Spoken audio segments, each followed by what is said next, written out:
Sarah Christopherson. I'm with Holly in the seasonal department, and I am the container designer. So I plant up a lot of the custom containers that are available here, as well as doing special orders. We do have a lot of people, and this is available any time of year. Mostly in the spring is when we do it. You can bring in your own containers and either choose the stuff to have planted up, or let me know, what kind of things you'd like to see in it, and let me creatively come up with something for you. So that is something we offer here. So today we're going to talk about all things fall containers, which in some cases is pretty fall displays, and it can also be taking us evergreen through the winter. What happens when it gets cold out and lower light and colder out is the chlorophyll in the foliage starts to change. And it goes from green, or whatever its normal color is, to the golds, the yellows, the oranges, the burgundies, the whatevers. What would you call that? Navy color. Beautiful. Is that a color? Navy color. Sure. There are lots of evergreens too that don't necessarily change color. Some do, but not a whole lot. But they're great as companions to planting gardens. This is euonymus. This one is Gold Splash. That keeps its color, keeps its foliage, and is a nice bright option for a container or in the ground. I just stuck one of those in one of my containers at home. Did you? Yeah. Bright spot all winter. This is a Pieris Little Heath. Nice variegation. When it gets its new foliage, it's coppery. It's just a nice addition. Again, an evergreen. And keep in mind, when we're talking about these guys, a lot of these will be eventually too big for these containers, especially the combination that we're planting them up in. Plants don't grow a tremendous amount in fall, and certainly in winter. They're going to work on the roots some, and that'll come up when we're talking about what fertilizers we like to use in the fall.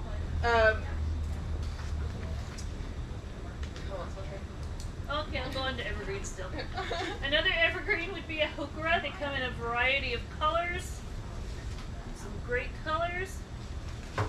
So a lot of these things are... train of thought there. Yeah, I got it. I'm done. A lot of these, as they grow, then you can give them a second life out in your landscape and put a new small evergreens to take their place and grow up a little bit in the pot. You get two different lives out of them. This is an arbutus, also known as a strawberry bush. It blooms in the fall and winter. Gets a it's a berry on its kind of combination, a dogwood berry and a strawberry. It's very ornamental, and it holds its fruit for a year until it starts to bud and bloom again. Yeah, mine is blooming, but also has fruit that is turning yellow-orange at this point and getting just a lot of bright color coming out, and really looking great with some of the fall leaves that I've got nearby. As the temperature gets colder, it will retain the foliage, but the stem gets a little redder, so it's very showy, very nice. This is a leucothaway, another great evergreen. As the weather gets cooler, it gets that reddish foliage to it. This is one that does well in a shady area too. It can do sun or shade. It'll adapt to the sun as well. And this is there's very few evergreen perennials. This is one of the few. This is a Bergenia. Now it's green in the spring and summer, and as it gets cooler, you can see it's starting to change. It'll get a burgundy purple foliage color. And then there's your typical Kalunas that are gorgeous, both in bloom and in foliage difference. And we've got evergreen grasses that are great. This one is Carex testacea. And when you're shopping and if you're not sure, of course there's some of us around that can help you out. But generally, if something like a grass or a shrub is evergreen, it's going to say that on the tag because it's a good selling point. If it doesn't, typically it's not going to be. This is a Nandina. This is Gulfstream, one of my favorites. You can see it's got the little foliage change. It gets little orange berries that the birds adore. This is a Hypericum, another one of my favorites. I love it. It's got bright yellow flowers in bloom, and then this particular one has kind of an orangey red berry to it, or bud to it. some of them have like a pink or a white or cream colored. Very nice though. And don't forget our twigs, our sticks and twiggies. Over here is a dogwood. This is a red twig dogwood. So it's got beautiful foliage color. And then as it gets colder, it'll drop the foliage, but the twigs will get even redder. Very nice. And this is a Pacific Fire maple. Again, beautiful fall color, even though it's hard to see it now, but it has beautiful fall color, and then you get these really bright red twigs. Very showy. You can just do that as a statement with all that red twiggage. Twiggage, is that a word?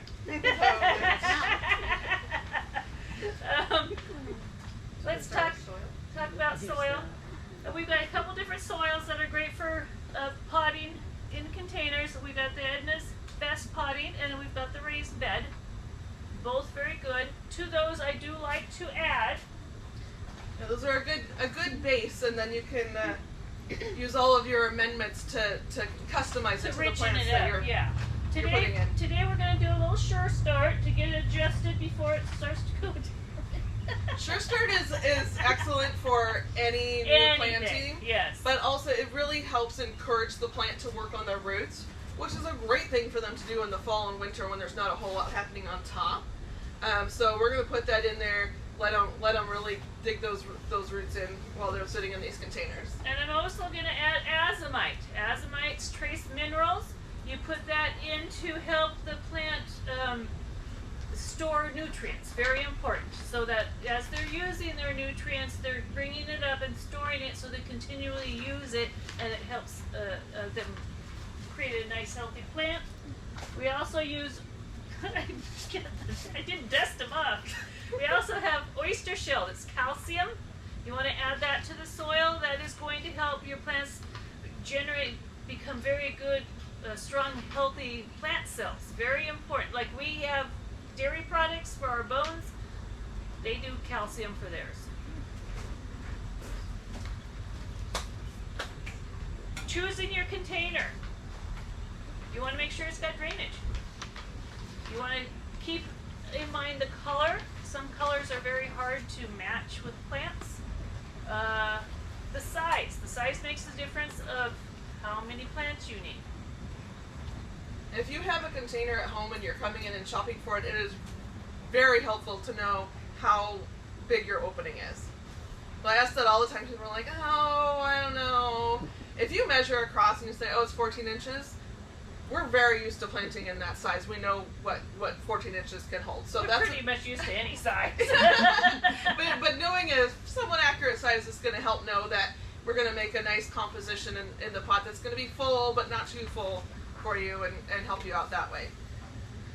Also, considerations for pottery is where are you going to put it? Is it in front of your house? Well, what is your house color? You know, if you have a white house, you might not want to go with white pottery because they're just going to disappear, or maybe you want it to disappear. Or, you know, maybe... That'd be a floating plant. maybe you want a bold color to stand out. Maybe you want red pots. You have some oxblood pots. I have a whole section that's just oxblood pots. It changes a little bit. You need to be thinking of that color because it's going to be part of your composition when you're choosing plants to go with it. That could be a great statement. I have a lot of oxblood and chartreuse in it to show off the pots. Yeah. Yeah. Beautiful. Yeah. Question? Yes. Yeah. What about when it freezes? I mean, you have this pot sitting out in the middle of your yard. Think of a container as yourself. If you're cold, you put a jacket on. If it's going to get into those freezing temperatures, they need a jacket. Yeah. All it takes is a jacket to help them to stay warm enough. What might that be? A blanket, burlap, a blanket, towel, anything Bubble you wrap. have. An old jacket. Anything you have that would insulate it a little Now, more. the pottery that we sell, the outdoor pottery that's nice and thick, it's generally considered frost proof. We don't get a whole lot of serious freeze thaw here, but we do sometimes. We usually get about a week or two. Last winter we had mild, super nice, and then all of a sudden we're down into the teens and nothing's used to it.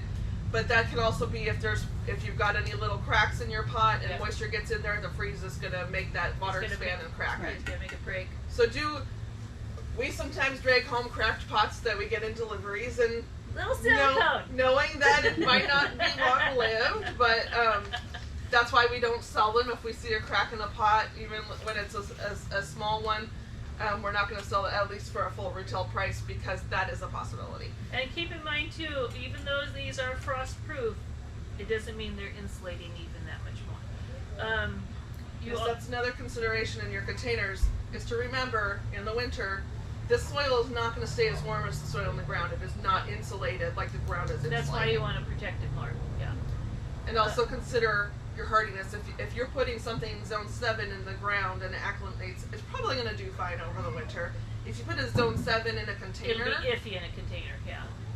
not as good a chance that it's going to make it through the harsh part of the winter. So you might want to go to zone 6 or lower for a container. And another thing to keep in mind is before we get into those freezing temperatures, things need to get watered. We don't get enough rain to get into that root system, and And that sometimes will you help. have it under an eave Yeah, or in the porch And area. that will help with the insulation of the roots. You still need to wrap it, but that will help ensure something grows. Yeah. I was going to ask, when do you stop watering pots? Well, If it's you wet. always check the soil. If it's wet, you don't water. I don't care what time of the year it is. If it's wet, you don't water. It has water. And cold can suck the moisture out of these things. Mhm. So you don't ever stop checking it. In the middle of winter, when we have a sunny day and it's beautiful and freezing cold, that's going to suck all the moisture out of your soil. Yes. Along that line, when do you stop fertilizing, like with seed grow or something like that? I would say let's do sure start now, but it's only when you have to do, Yeah. and then you No stop. seed grow. We don't want to, at this point in the season, because everybody's ramping down, we don't want to push a bunch of new growth.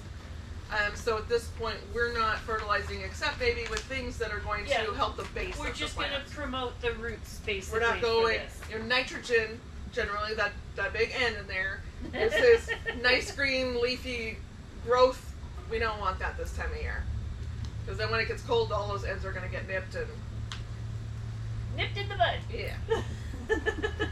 Okay, so let's talk about thriller, filler, and spillers. And I guess when we do this, I'm going to start planting. So, in your handouts, there are little diagrams on that second piece of paper for a center design and also for a design from the back. For your center design, I made one that was fairly simple and easy to see. We've got our centerpiece, which in this case I did go with a thriller in a hanging basket situation. You might not. You might stick with another low growing thing. This affords a lot of height for my center, so I like to show off something that way. And then I like to do 3 and 3. That makes for a nice round looking composition. So I have 3 heucheras spaced equally apart in a triangle, and then I put 3 ivies in here as my spillers. So thriller, filler, spiller. And all of these are evergreen, so they're going to take us, well, okay, I'm lying. You're I grabbed lying. this because You're lying. it was beautiful and obvious from a distance. This is not evergreen, but we do have evergreen options that you could put in here that somewhat mimic this.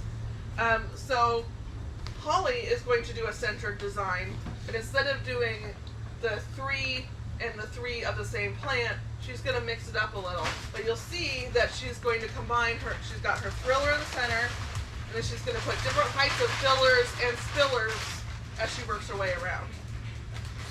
So I'm going to start out with the Wilma Gold Presses. Where's my scissors? And I ran out of soil, so give me a minute here.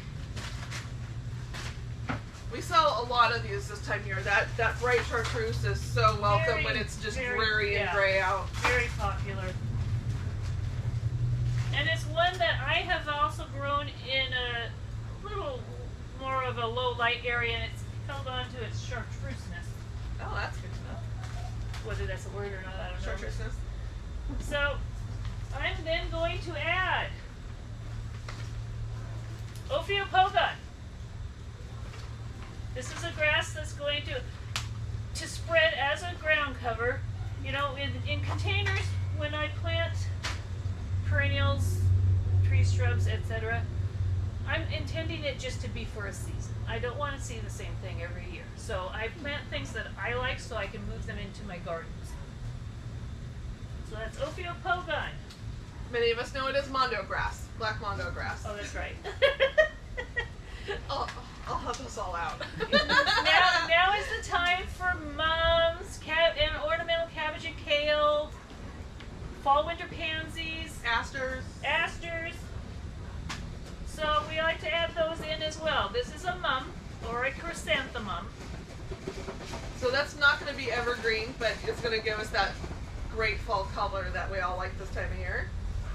And this is a houtonia, also known as a camellia. Camellia Yeah. plant? Yeah. Give me the botanicals any day. Now this is a semi-evergreen, but I like it. So I'm putting it in. It'll last quite a while.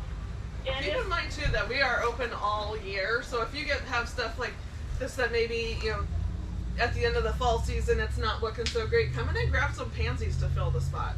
or this is Gualtheria procumbens. In another month-ish, it's going to have red berries all over, so it's going to be very decorative. What's the common name for that?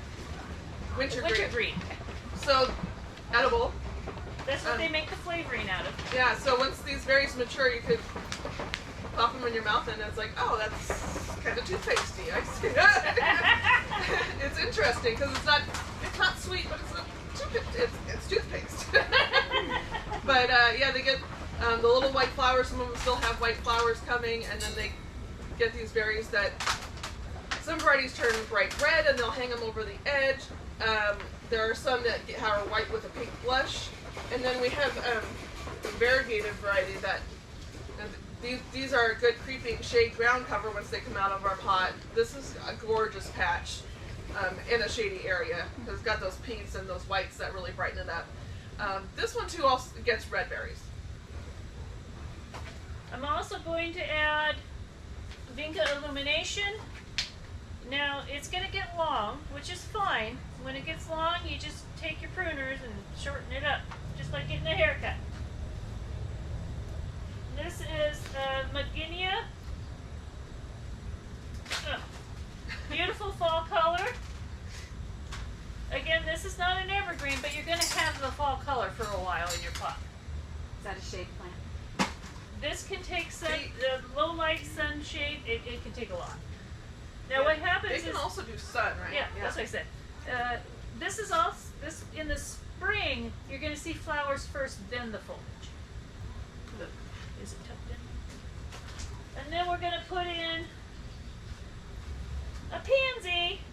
Gotta have our fall winter pansies. The pansies are starting their season right now. So a lot of people come and look at the pansies and violas and they're like, well, these are going to be gone in the winter, right? No, this is the beginning of their season. They like the cold season. They don't like the summer season. So that's when they start getting leggy and kind of diseased and not looking real happy as in the summer. Because I'd really like to go fall through spring and then be done. So this is Carrick's Feather Falls, one of my favorites. Did we talk filler, spiller? I talked about talking about it, but we didn't really. Okay. Now I just tore a whole bunch of roots off. It's not going to hurt the plant. This baby wants to grow. It's got roots. Now in a situation like this, they're pretty tight. I don't have my pruners, but I got my scissors. Just give it a little wake-up call. Just say, okay, Spread out. you're alive. Let's do something about it. And So this makes a good filler or a spiller. Yeah. It will grow longer and longer. I think I have 3 or 4 of these in my yard in I love containers them. now. They're just a big, beautiful.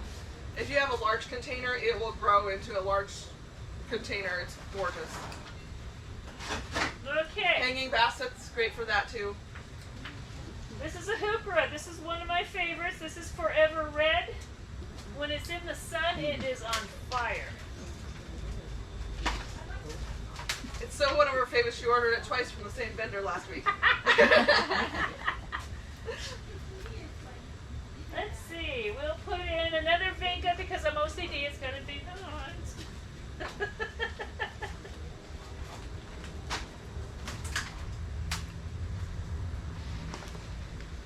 So now we've got 2 vincas as spillers, and we've also got the Carex. So she's working her way around there in a triangle. Ish. Alright, this is Gaultheria chalone. You can see it's getting some nice fall color in the foliage. It's also got a start on some of its berries. Now I'm taking some soil off because I'm adding soil so I can take some off to make the roots all fit together.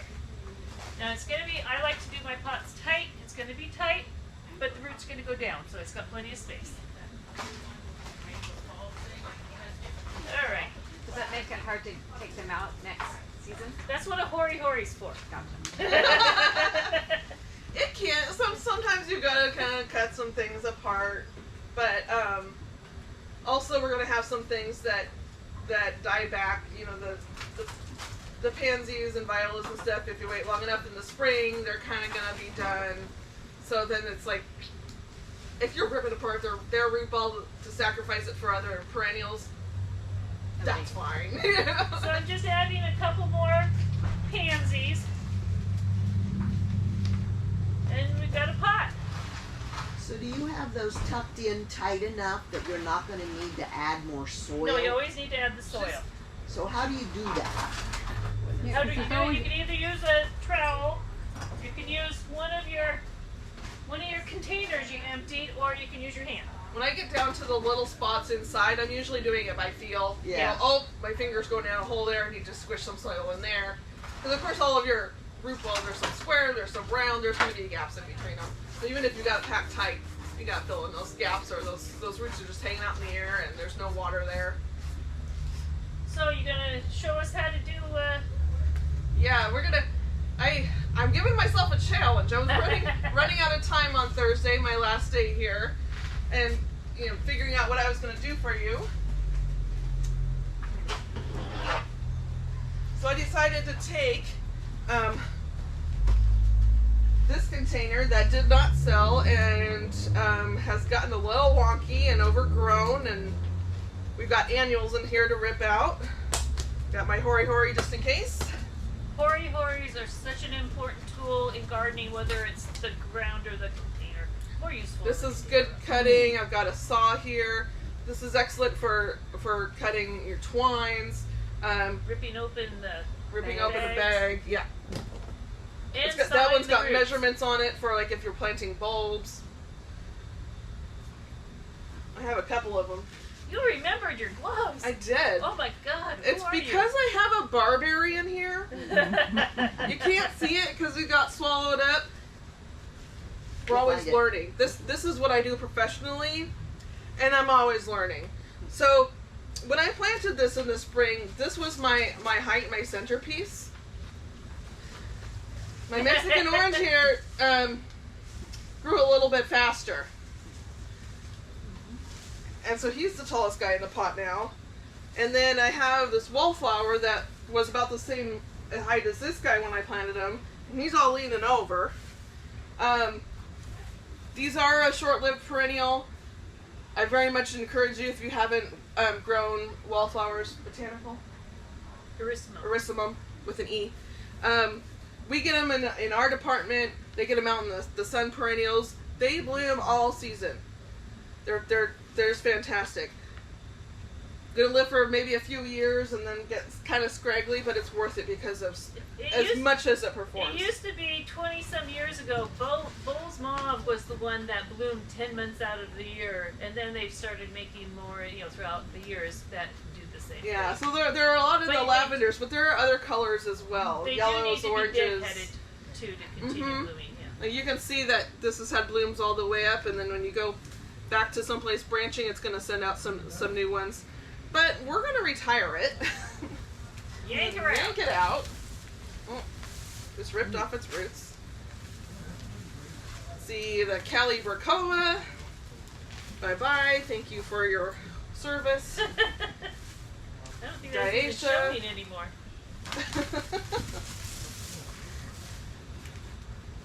Oh, I took off a little arm of my... Are you going to want the soil at all over there?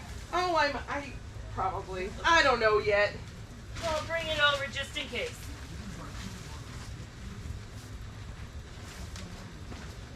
Oh. Trying to even remember what I had planted in here. This is a perennial. It could be repurposed. Lithidora. Oh, the name was not coming to me. It's pretty true blue flowers. So, That is an excellent plant when it's in bloom. It's just cobalt blue, gorgeous. yeah, so we could save him, plant him out in the landscape, maybe do a little trimming, so hopefully it'll kind of flush out here in the spring. Looking pretty pathetic now, but we can end up with a really nice plant. So he can go over in here and yeah, I'll plant it in the yard. That's the saved pile. Let's see how much this climbed up in everybody. So this guy too, this is another perennial I'd like to take out and put in my landscape. I'm gonna need the hori for this one. That's a dianthus, commonly known as pinks. And some people will call them carnations. They're They're related. not what you normally would think of as a carnation. When you think carnation, you think the big, bouquet thing. Yeah, they are close relatives. Yeah, a lot of these roots have mingled. I can feel them cutting as I go through here. With this is when this comes in real handy.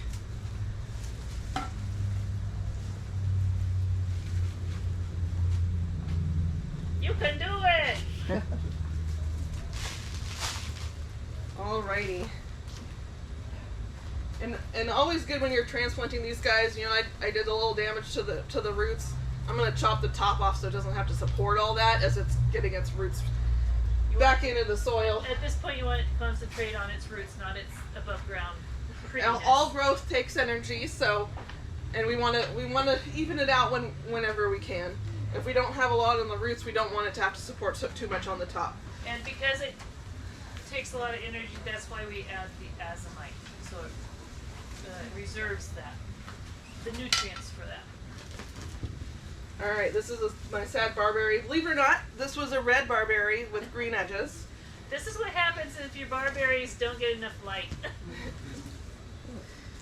I was covered up with annuals and got no sun.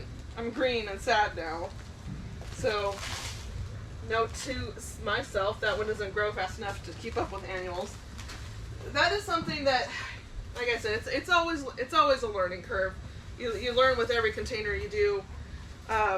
And a lot of perennials just don't grow as fast as annuals.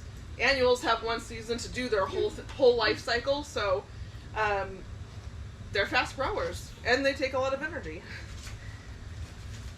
Alrighty, so You want to get as much root out of the old stuff as you can to make room for the roots. I mean, not necessarily the roots, but today, the some of the spent soil. If you've had pest pressure in here or disease pressure, you definitely want to take out some of the surface soil. I would even dig out some of the surface soil around these guys in that case. What are the two plants that are left? So this is the Mexican orange. Choicea. So it gets white flowers in the spring. Spring. That smell amazing. They are awesome. I wish I could smell them still. COVID knows. And Forever Goldie Arborvitae. I like this one, not just the brightness, but I like how it's a little bit more open than some of the arborvitaes. Like, honestly, the Wilmas, I love the color. It being so dense is not my favorite look. A lot of people love that. The reason they're real dense is they shear them. You can get some growers don't, so you get them much looser. And they could be fluffy. They could also be a little floppy in that Yeah, it situation, depends like it on the rains grower. and Well, and this is like, we use them all the time. We want to see something different. Yeah. So what I'm gonna do now, like I could. Oh, we've got a What little. is that? If you're It's a gonna little nest. put bigger stuff in there, you want to get rid of more of the soil and the roots. I will, but I'm look at my little critter. Oh, we got cocoon. We'll put you aside. There you go. Nature. So this used to be my centerpiece. Now I'm gonna just go ahead and work with this guy as my centerpiece.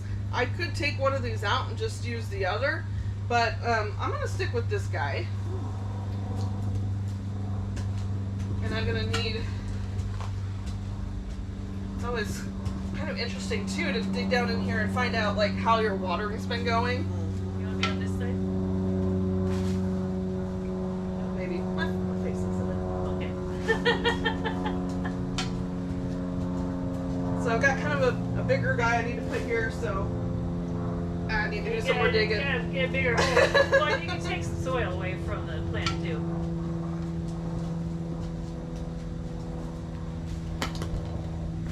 I had said I was going to bring a waste bucket in here, and Holly told me just to throw it on the floor. She's the one cleaning up after, so Oh, We I'm don't use what she waste says. buckets. We just do the deed and get it done, and then we clean up. You should see when we're both planting in the greenhouse. It's a disaster. it's a flying. Huh? It's a fun disaster. The rule is it's got to be clean by the end of the day because my desk is right next to the potting bench. All right. Would that pot have been as successful with this kind of an exposure all summer? That What Light kind of and rice, you mean? exposure? this, Like in a greenhouse? yeah. It would have been too hot. Yeah. For most things, the greenhouses are too hot if you can't climate control them. Okay. The reason I ask that is my roof on my deck is this kind of light, but it's open all the way around. See, this even has a shade cloth on it. You might at least go for things that can take part sun, Part sun. like maybe even look for part sun to shade kind of things. Now my petunias did awesome this summer. You want it? Yeah, and they, Keep in mind if certain things that are chartreuse or variegated are not getting enough light, then they're just going to go green on you. Kind of flat. but yeah, you might need to experiment with your spot. It sounds like you said petunias up Yeah. there, Yeah. so you have enough sun to keep them blooming and happy. Mm-hmm. So It would just be a question if you had anything chartreusey or variegated to see if it's enough light Chartreuse for or those. variegated. Yeah. Okay. Thank you. yeah, and if you put things that really need all of the sun, it would kind of probably tell you how much light you're actually getting through there. You pay attention to your plants because they will tell you if they need something. You just Where have to did figure this out one what live that all something summer? is. This has been in the market. Later, but it was out at the front of the Yeah, apartment before. Yeah. Well, it's been in the department. So yeah. full sun on Full the sun. pavement is where it was. Ooh. If you got a lot of heat rating like that, you need to make sure it's getting plenty of water. You don't want to drown it. You don't want root rot. So you always got to find that happy medium. Alrighty, so I gave this granular fertilizer when I planted it in the spring. That's probably all used up at this point. Keep in mind she's doing it the right way. I've forgotten mine. She can always add from the top if she's Yeah, plugging that's the what I holes. plan on doing. Here's the other two if you want it. There are measurements on these bags. Organic, you don't need to worry to be the exact measurement. They're not going to burn. They're not going to harm the plants. It's just a question of, if you use too much, you're going to have to buy it that much sooner.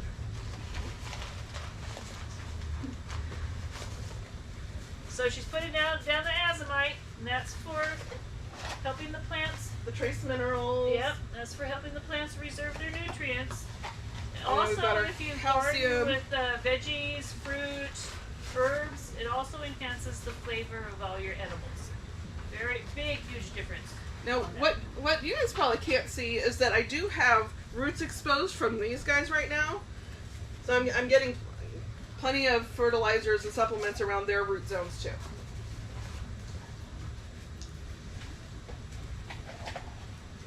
And Alright. the calcium is for the good, strong, healthy plant cells. The snowberry, or Symphora carpos. Sure.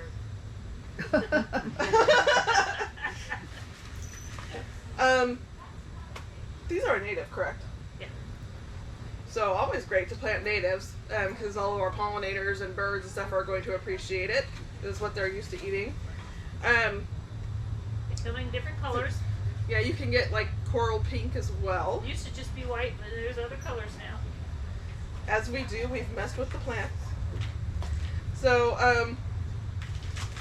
they have this top dressing of these So little. the hazelnut. Yeah, I was getting rid of that. They put hazelnut or rocks or charcoal on plants because they wanted to keep that lungwort and weeds and other things from growing. Yep, so I take that off and I got some nice clean soil. Let's see what our roots look like. Oh, we got some nice. Nice! That's beautiful. We don't have any wrapping on the bottom. I might just massage them a little bit, but I'm not going to rip these up a whole lot and give it a lot more work to do to repair. Yeah, they weren't as dense as that carrot. She had that one that was just wrapped. That was going to need some help to get out of that. This has real nice healthy roots that are not wrapping. I'm going to kind of just let it do its thing. Almost enough room.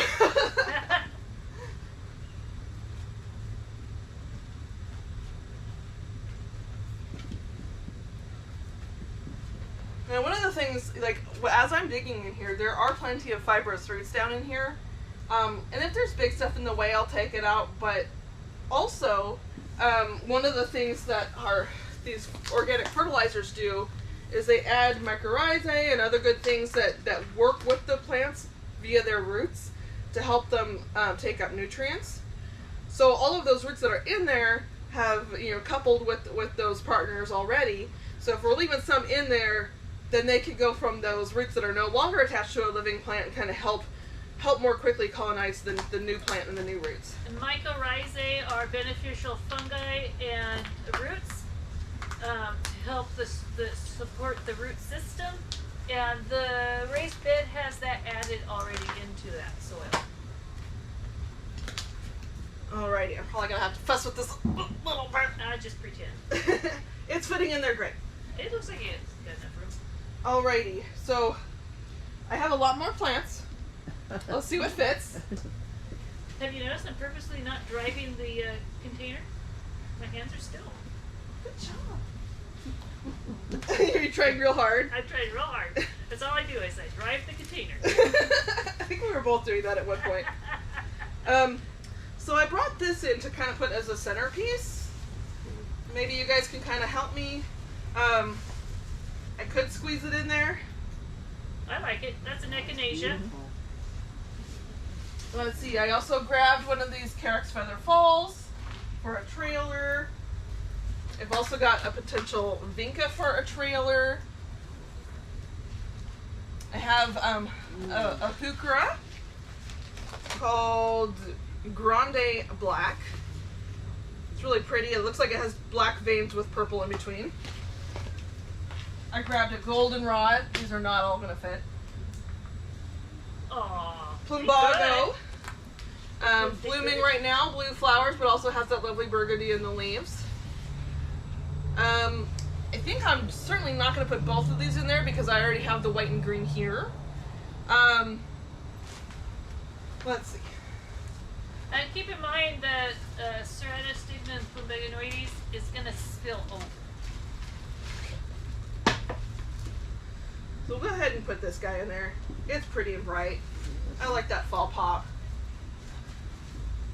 And eventually that will go dormant and be deciduous, but for the next couple months you've got some nice floral color. Let's see. We'd probably use another little something full over here. So I'm thinking we could either go goldenrod. I don't know. You guys might help me out if I be kind of blending in with the chartreuse.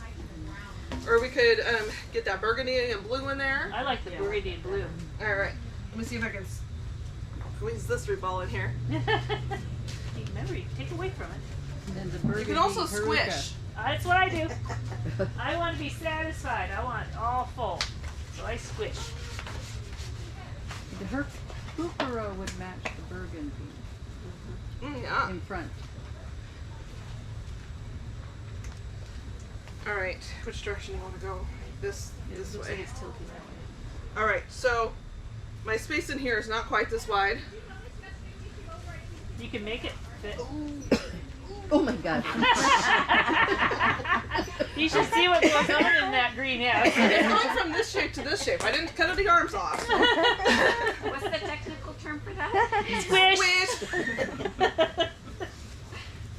I gotta remember that. If you need a reminder, can I get a demo of that squish technique? Alrighty. I think that's getting us some balance.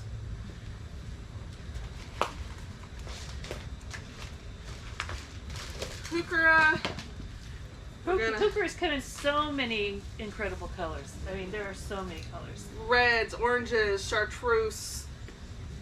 Yeah, you can pinks.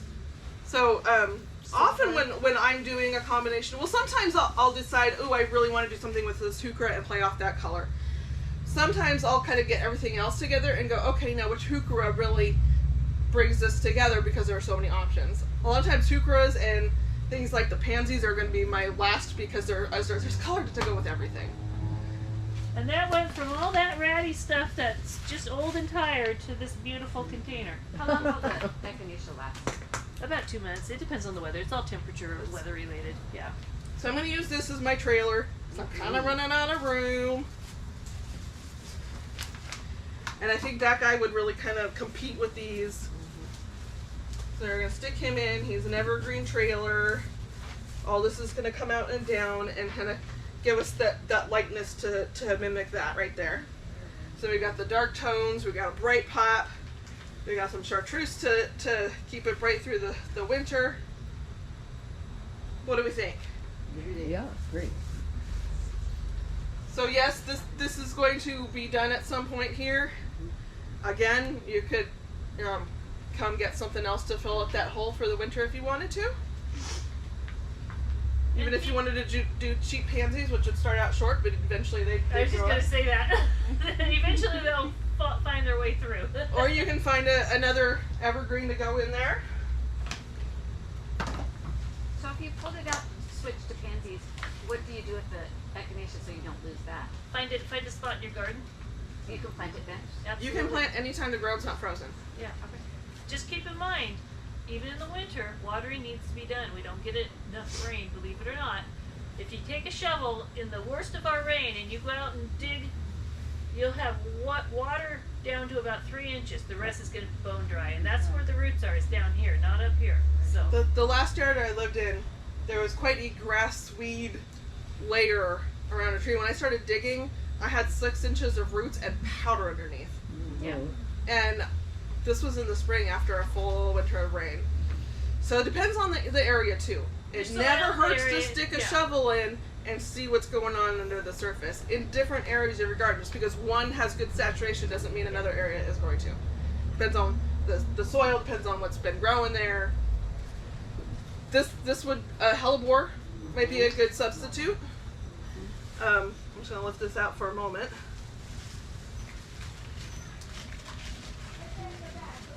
So this one in particular has some variegation in the leaves, but then depending on the variety, in late winter or early spring, we're going to get flowers coming up. You know, a time when hardly anything else is flowering, and it'll be gorgeous. So I plant hellebores in a lot of mixed containers for the winter because it's evergreen and it's going to give us flowers when we don't get a lot. So when the echinacea is done, find something else to go in its place. Keep your pots going. It's just like your garden. You can it's take not out a elements, put one-time new a ones season in. thing. And then once in a while, when everything's getting real big and crazy and you only have 3 plants in here because it's all it fits, take it all out and start over. Yep. And at that point, clean it out and put new soil in there because it's going to be pretty tired. Containers aren't meant to be permanently planted with one thing. They've got to be dealt Yeah, with they've and got changed. limited resources. Yeah. So even with, I have a Japanese maple in a big pot. That's not going to stay in there forever. Eventually that maple will go out into the garden and I'll start something else in there. But I do, when I'm planting it up every spring, I take out whatever loose soil I can, put new fertilizer in there, put fresh soil on the top, just to freshen everything up and get it some new nutrients and some fresh organic matter. Very important that in the spring when things are waking up, even if you're keeping the same soil in there, add some compost to the top. Add some fertilizer to the top. It's reserved some energy for in the spring to go, okay, it's time to do all my work. I'm gonna look pretty for everybody. But you gotta keep feeding it. Yeah, I have some so that it roses can in keep pots. doing that. In the spring, I put all my rose fertilizers in there, and then I actually had some of the rose soil left over, so I put in about 1.5 inches over the top because my soil had compacted a little bit. I got got my fertilizers, got some fresh soil over the top, so that's going to keep it moist and breaking down in there to feed the plant. And they bloomed real nice for me this summer. Alrighty, so we've got one more to play with. You guys get to plant one. So Keep in mind, thriller, filler, spiller, tall, medium, hanging. so we're going to do this in a smaller version. So So they get to decide if it's going to be at the center or back. oh, I thought they could actually see the Well, we can spin it. It's up to you guys. who wants to do centered or who wants to do one-sided? Nobody. No? Okay. I think Well, let's do one side. You're planting, so it's whatever you want to do. But I'm going to hold them up. Oh my gosh. They got to pick. They're planting. So this is an arbutus. We're talking about our thriller choice here. This is the one that has the winter blooms and the fruit that holds on for a year. Very decorative and evergreen. This is the Wilmer, like what I put over there. This is an Andina. So you guys got to make noise when you see one you really like. I don't like anything. This is a grass. This is Caricastaceae. I like that one. Okay. Like the first Do one. we want to make noise over this one? Yeah. Okay. Noise over this one? That's a lot of Been noise. there, done that. Noise over this one. Yes. Okay. Noise over this one. What is it? This is the Hypericum. It has yellow flowers, and then it gets these berries, and then it gets the berries turn an ornamental black. Those flowers are in the summertime. Yeah, summertime. So these got the biggest noise. So let's do this noise. Yeah. Yeah. No nodding. Yeah. We need noise. Yes. Yeah. Yeah. That one. Or this one. Okay, we got the arbutus. I'm glad I grabbed that at the last minute. So this has nice structure. I also love grasses because they have that movement and that lightness. What is that called? The one you yeah. She was saying arbutus. Some of us say strawberry tree. Oh. Strawberry bush. Strawberry plant. Because the berries that hang turn red and they have some texture to them. They kind of It look looks like a cross strawberries. between a dogwood berry and a strawberry. They're cute. They're just Oh. They're not decorative. strawberries, but they're cute. Yeah. All right, we're going to pick a medium. This eventually won't be a medium, but it will this season. This is a Euphorbia Ascot Rainbow. It get more bronzy in the foliage with the cold. I often have people ask me, I said medium. This is a filler. That one with the burgundy leaves. depending on your container size and the other plants you're putting it with, some plants can act as a thriller, but in a bigger pot, this might be a filler. If I was putting this in here, down lower to be a filler. It all depends on your pot. And again, these are not meant to be in there years and years and years. I think every time I do a talk for a garden club, they ask if we have them in sections as like thrillers and fillers. I'm like, well, they can be different depending on what you're doing. Yeah, So, so we can't really do but that. we're here to help. So this is the Bergenia that turns green, burgundy in the fall. And I will say it's nice to have a bold leaf when you've got a lot of fine textures. It doesn't have to be Bergenia. We've also got the cabbages and the tails, the heucheras, but it's nice to vary your textures. This is the Ceratostigma plumbiginoides.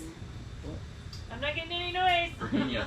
It's not the What right is it? texture. Virginia. Is Your that Virginia. That's what you guys have to pick. You Yeah, gotta that pick it one. by texture and the colors. So we're going with Virginia. Yes. Yeah. There you go. Alright, where do we want to put this guy? I feel like this guy's a little pretty short. Can we get some like medium height in here? Maybe I kind of stick this in the middle. Is it mahogany color?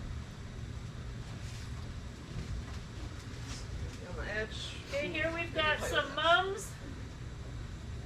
No on the mums. We've got heuchera. Heuchera. Yep. pretty. The dark. And let me show you one more so you have the option. This is dark with a pink splash. Ooh, that one. That's pretty. Let's go with that. That's the one that got made noise over. We also have this guy for medium height. Well, it's a great for the silver works great for fall and winter because it kind of gives you that frosty feel. So in my opinion here, as much Here we as it go. matters, I feel like we're getting a little flat. What would you suggest? I'd like something mid-range in here. So we Nandina? have Nandina. We have Dusty Miller. I like the Yeah. Dusty Miller, but it might be short right now. We have some. Also, I'm running out of pot room, so let's not do the gallons. Oh. We have mums. But you can squish them! We have grassy textures, not all of them being grass. So these are the mums. Again, I like the Nandina. They're not filled with the mums. they want the Nandina. Well, I'm one out of 12. You no one else spoke up, so your voice was heard. I want the Yeah, it's almost the same color and Yeah, it plays off of this real nice. So we could either put it in the center like this, as a step down from this guy, or we could stick it over here, flanking opposite our Hikura. Yeah, that one. Yeah.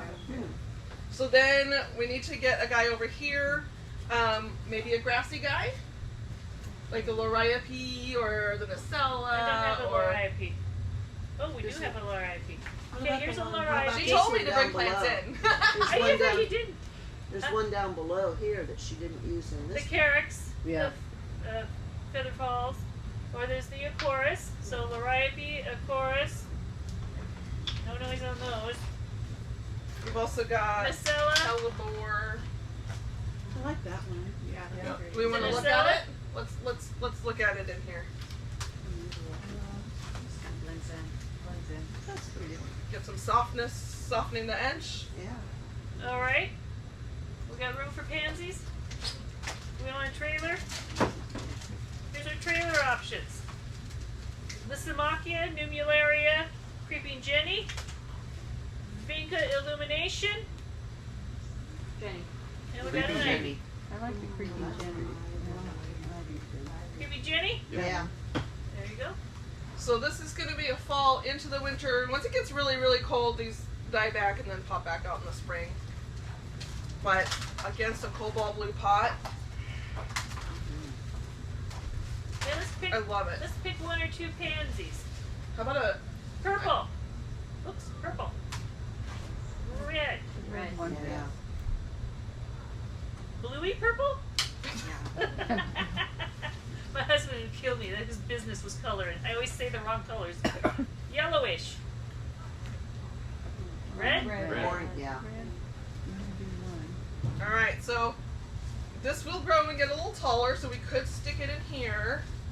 It's a little bit lost right now, but you know it's going to be the fastest growing thing in here because this is its season. And then it will fill the So all the it's going top. to come up in here. Do we like that?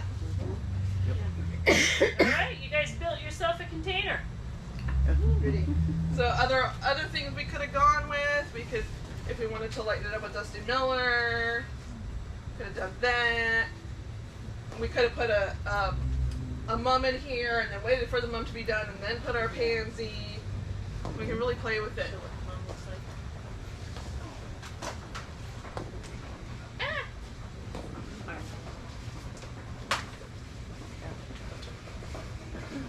So it's amazing how one single plant can change the look and the feel of the container. Now, this is where your creative license comes in, or mine in this case. I'm looking at the shape of this plant, and that these are not quite the same height. Are you going I OCD on us? I think because of the way the branches of this guy are, I'm going to switch these,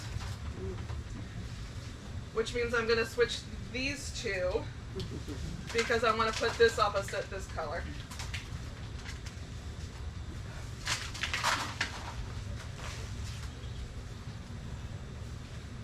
I got you a floppy stand.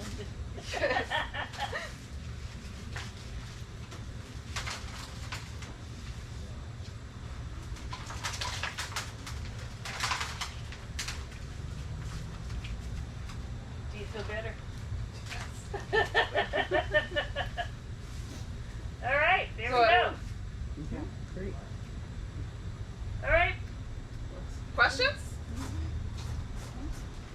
Is there a twig dogwood that would work in there that's not super big? Any twig dogwood will work in a container. Now what you do with them to maintain their height is in the very early spring, you cut them right down to the nubbin.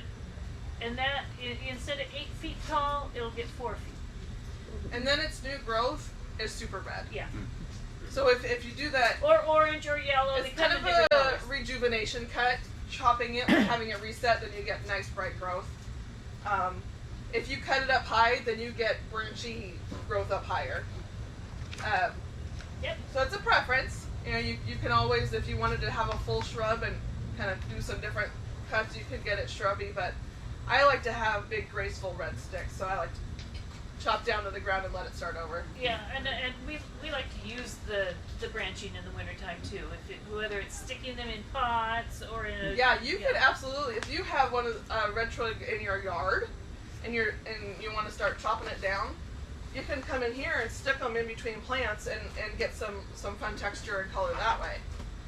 You could also, if you have a container that is empty with just, you could put soil in it and just put cut greens and your branches in there, and then use that soil in the spring with some fertilizers added. Or if you have perennials that all died down in there, you can shove in between those root balls and completely fill it in for the winter with cut greens. And we'll do that once we're getting to November and our wreath making time. Yep. Come back and make wreaths with us. we also do We'll containers. make containers yeah. with the cut greens as well. And keep in mind, if you're using something from your house, a lot of lanisteras, a lot of dogwoods, a lot of willows will just sprout in the container. So you've got all these new plants. Give them away to friends and neighbors. Or maybe you have a big property to fill and you want red twigs everywhere, which certainly doesn't hurt. That's a great thing to have in this area. Do we have any more questions? Well, today we have all the outdoor plants will be 20% off. You want to make sure you let them know at the register that you are in the class. You're the only people that get that discount. And Seed Grow is at a great price at 40% off right behind you on the table. Now is not when you want to use it, but it's a great discount for starting the spring, being ready for starting the spring out. No, there are two options. There's the kind of all-purpose, and then there's one for blue. Yeah, So going with what you mostly have in your container, would depend on which one you because I got mostly perennials here, I'd probably go with an all-purpose. which is a 16, 16, 16. And that's what we fertilize our annuals and perennials with here. Yeah, we either use 14, 14, 14 or 16, 16, 16. And it was great for them. It's whatever we can get. Is there a reason why you have the sprays on the table? Because it was crooked on the table. I'm a little OCD too. the sprays, the remedies. What? Like the spray bottles, the remedies. Well, I brought those out in case there were questions that applied to needing those, but I could talk about them. I remember what I brought out. Always good to get the If you're bringing, information pounded in. quite often we let people know that, this is not hardy for the winter here, but it can work as a house plant. If that's the case and you have something you need to bring in, pre-spray it with a neem before it comes into the house. Or a rose shield. Or a Captain Jack's dead bug. Because anything in nature is going to have bugs, so you don't want to bring those into your house. They will multiply so fast. So give them a you don't pre-spray. have their predators in your house generally. And it's always important to do a pre-spray on anything, including when you're planting in your garden in the spring, or what you already have in there. If you have roses, pre-spray them. They're always susceptible to mildew and black spot. In our climate, that's what they're going to do. Help them along with their growth cycle and pre-spray them before they get their flowers. So neem is a neem oil from the neem tree. It will suffocate a lot of those pest insects when you coat them. It will also, coating the leaves, help as a preventative against fungal issues. So that's the black spot, the rust, it's the active- powdery mildew. Its active ingredient is azadirachtin, and it will, for bugs, it will smother bugs so they can't breathe. If it doesn't quite kill them, they can't reproduce.